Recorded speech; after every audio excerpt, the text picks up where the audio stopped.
दोस्तों generally plumbing के दो टाइप होते हैं। एक होता है ओपन प्लम्बिंग फिटिंग और दूसरा होता है conceal plumbing fitting. Open plumbing fitting जिसे एक्सपोज प्लम्बिंग भी कहा जाता है और कंसील को कवर प्लम्बिंग भी कहा जाता है। दोस्तों इस वीडियो में हम जानेंगे कि इन दोनों में क्या डिफरेंस होता है, इन दोनों के एडवांटेज और डिसएडवांटेज के बारे में हम इस वीडियो में जानेंगे। दोस्तों वीडियो के एंड में मैं आपको बताऊंगा कि इनमें से कौन सी प्लम्बिंग कहां पर सबसे ज्यादा कारगर साबित हो सकती है। दोस्तों इस वीडियो में हम जानेंगे कि कुछ ऐसे भी इंपॉर्टेंट पॉइंट होते हैं जो कि आपको बिल्कुल भी अवॉइड नहीं करने हैं जब भी आप अपने घर का प्लम्बिंग करने वाले हो तो इसीलिए वीडियो को पूरा जरूर देखें। और अभी तक आपने चैनल को सब्सक्राइब नहीं किया दोस्तों तो चैनल को सब्सक्राइब कर दीजिए और वीडियो पसंद आने पर इसे लाइक जरूर कीजिए। सबसे पहले अगर दोस्तों हम जानते हैं ओपन प्लम्बिंग फिटिंग या फिर जिसे एक्सपोज प्लम्बिंग फिटिंग कहा जाता है, तो ये कुछ मुश्किल चीज नहीं है दोस्तों। जिस प्लम्बिंग में पाइप जो है आपको बाहर से दिखाई देते हैं उसे हम एक्सपोज प्लम्बिंग या फिर ओपन प्लम्बिंग कहते हैं। और तो और कंसील प्लम्बिंग ये होता है दोस्तों जिसमें कि पाइप जो है आपके दीवारों के अंदर होते हैं जो कि बाहर से दिखाई नहीं देते।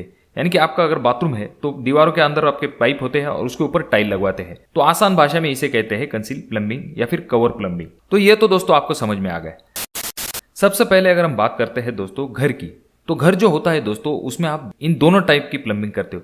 जैसे कि आपने देखा होगा जहां पर आपका बाथरूम है वहां पर जो है कंसील प्लम्बिंग की जाती है जो कि टाइल के पीछे होती है। और जो बड़े बड़े पाइप होते हैं दोस्तों, जो आउटलेट के पाइप होते हैं जैसे कि आप अगली वीडियो में देख रहे हो, ये आप बाहर की तरफ से निकालते हो। यहाँ पर मैं एक इंपॉर्टेंट टिप आपको देना चाहूंगा दोस्तों, जब आप घर का काम शुरू करने वाले होते हो तो आप पहले से ही प्लान करके रखिए कि आपकी प्लम्बिंग लाइन जो है वो कहाँ से जाने वाली है। क्योंकि लोग अच्छा खासा घर बना देते हैं दोस्तों, पर वहां पर आगे की तरफ से ही डायरेक्टली जब प्लम्बिंग की लाइन लेते हैं तो ये दिखने में अच्छा नहीं दिखता। आपको प्लम्बिंग की लाइन वहां से नीचे लेनी है दोस्तों जहां से आपको कम से कम पाइप लगने वाले हैं। और तो और ये लाइन जो है वो बाहर से डायरेक्टली दिखनी नहीं चाहिए, तो इस वजह से आपका घर का लुक जो है वो भी डिस्टर्ब नहीं होगा और घर जो है आपका दिखने में अच्छा दिखेगा। सबसे पहले अगर हम बात करते हैं दोस्तों लुक की, तो लुक वाइज कंसील प्लम्बिंग जो है वो दिखने में बहुत ज्यादा अच्छी दिखती है। दिखने में यानी कि वो तो ऑलरेडी हाइड हो जाती है टाइल के पीछे यानी कि दीवारों के अंदर, तो ऐसे वक्त में बाहर से जो है वो एकदम क्लीन लुक आ जाता है। भले अंदर पाइप का जाला हो पर बाहर से दिखने में तो एकदम क्लीन लुक इससे आ जाता है। कंसील प्लम्बिंग करने के बाद आपका बाथरूम बहुत ही अच्छा दिखता है। वहीं पर अगर हम बात करते हैं दोस्तों ओपन प्लम्बिंग फिटिंग की, तो ये दिखने में इतना अच्छा नहीं दिखता। क्योंकि होता यह है एक दो पाइप तक अगर बात है तो ठीक बात होती है, बहुत ज्यादा अगर आपके बाथरूम में लाइन घूमने वाली है तो ऐसे वक्त में ये दिखने में बिल्कुल भी अच्छा नहीं दिखता। अपीयरेंस या फिर लुक का पॉइंट है दोस्तों वो जाता है डेफिनेटली कंसील प्लम्बिंग की तरफ। अगला पॉइंट आ जाता है दोस्तों जो कि है कॉस्ट के रिलेटेड। अब अगर हम बात करते हैं दोस्तों कॉस्ट की, तो सबसे कम कॉस्ट आता है दोस्तों आपको ओपन प्लम्बिंग में। क्योंकि होता यह है दोस्तों आपको मटेरियल तो सेम ही लगने वाला होता है, पर जो आपको दीवार को झरी मारने की वजह से जो लेबर कॉस्ट बढ़ जाता है और जो टाइम बढ़ जाता है, तो ये चीज ओपन में नहीं होती। क्योंकि ओपन में आपको डायरेक्टली जो है पाइप फिक्स करने होते हैं, दीवार को किसी भी प्रकार की झरी मारनी नहीं होती। तो इस वजह से कॉस्ट का पॉइंट जो है वो डेफिनेटली जाता है ओपन फिटिंग की तरफ। चलिए दोस्तों अगले पॉइंट की तरफ अगर हम बढ़ते हैं जो कि है मेंटेनेंस।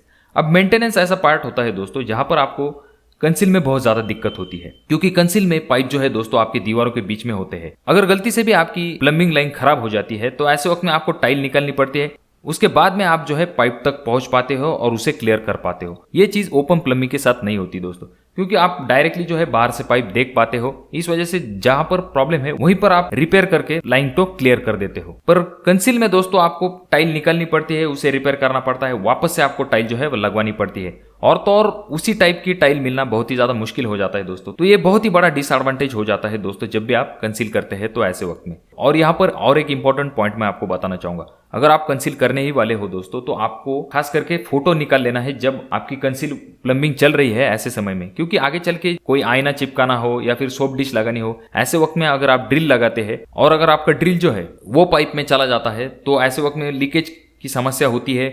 वापस से आपको टाइल निकालना, रिपेयर करना, ऐसी चीजें करनी पड़ सकती है। अगर आप मेजरमेंट लेके रखते हो दोस्तों कि पाइप कितने डिस्टेंस पे है दीवार से, तो ये तो बहुत ही अच्छी बात हो जाएगी दोस्तों। और जब भी आप कंसील प्लम्बिंग करने वाले हो दोस्तों तो टेस्टिंग आपको जरूर कर लेनी है। क्योंकि होता यह है कि पाइप जो होता है दोस्तों आपका टाइल के पीछे चला जाता है, तो इस वजह से छोटा मोटा अगर लीकेज है तो आपको जल्दी समझ में नहीं आता। और जब वो समझ में आता है दोस्तों तो बहुत ज्यादा वक्त गुजर जाता है, यानी कि आपकी दीवारों में सीलन दिखने लगती है या फिर टाइल जॉइंट में से पानी निकलने लगता है, तब जाके आपको पता चलता है कि आपकी प्लम्बिंग लाइन जो है वो लीकेज है। तो इस वजह से दोस्तों आपको प्लम्बर के पास से जरूर टेस्टिंग करवा लेनी है। और तो और मटेरियल अच्छे क्वालिटी का इस्तेमाल करना है। जॉइंट 2 बार चेक कर लेने हैं कि कहीं वहां से थोड़ा बहुत पानी लीकेज तो नहीं हो रहा। तो इस चीज की तरफ आपको ध्यान जरूर देना है दोस्तों जैसे कि मैंने आपसे पहले भी कहा, थोड़ा बहुत लीकेज होता है दोस्तों तो वो आपको ओपन फिटिंग में जल्दी पता चलता है। जैसा कि हमने इस वीडियो में देखा है दोस्तों, अपीयरेंस का पॉइंट जाता है आपके कंसील प्लम्बिंग की तरफ। वहीं पर अगर हम बात करते हैं दोस्तों कॉस्ट की और मेंटेनेंस की, तो ये पॉइंट जाता है दोस्तों आपके ओपन प्लम्बिंग की तरफ। तो कौन सी चीज हमें अपने घर के लिए करनी चाहिए दोस्तों? तो यहाँ पर अगर हम बात करते हैं दोस्तों, तो कंसील प्लम्बिंग आप अपने घर के लिए कर सकते हैं। बहुत से लोग करते हैं, पर आपको कुछ चीजों की तरफ ध्यान देना है, जैसे कि टेस्टिंग कर लेनी है और अच्छे क्वालिटी का मटेरियल इस्तेमाल करना है। और तो और ओपन प्लम्बिंग आप कहाँ पर कर सकते हैं दोस्तों? तो ओपन प्लम्बिंग जहां पर आपके पब्लिक एरिया है, जहां पर आपको खास करके बहुत ज्यादा मेंटेनेंस करना पड़ सकता है, यानी कि स्कूल बिल्डिंग है, कॉलेज बिल्डिंग है या फिर अस्पताल है, ऐसी जगह पे आप ओपन प्लम्बिंग कर सकते हैं, जिससे कि आपको मेंटेनेंस का कॉस्ट भी कम आता है। जैसे कि मैंने आपसे कहा दोस्तों, अंदर के पाइप आप भले ही कंसील कर दीजिए घर के, पर बाहर के पाइप अगर आप ओपन रखते हैं तो इससे कोई ज्यादा दिक्कत नहीं। और खास करके कुछ लोग कॉलम में से भी पाइप डालने की कोशिश करते हैं दोस्तों, ये भी गलत बात हो जाती है। तो आपको कॉलम में से किसी भी प्रकार का, चाहे वो छोटा हो या फिर बड़ा हो, किसी भी प्रकार का पाइप जो है कॉलम में से नहीं डालना है। और कंसील प्लम्बिंग में आपको इस चीज की तरफ भी ध्यान देना है कि जो आरसीसी मेंबर है दोस्तों, उनको आपको कट नहीं करना, क्योंकि कहीं पर होता यही कि अगर बीच में कॉलम आ जाता है तो प्लम्बर जो है वो डायरेक्टली कट कर देता है कॉलम को। तो ऐसा बिल्कुल भी नहीं करना दोस्तों। आपको आपके जो आरसीसी मेंबर होते हैं दोस्तों, उनके ऊपर पूरे घर का लोड होता है, तो इस वजह से आपको किसी भी प्रकार के कंक्रीट को कट नहीं करना है बिना अपने इंजीनियर को पूछे। तो दोस्तों ये कुछ पॉइंट थे जो कि आपको ध्यान में रखने हैं अगर आपको अपने घर के लिए कंसील प्लम्बिंग करनी है या फिर ओपन प्लम्बिंग करनी है।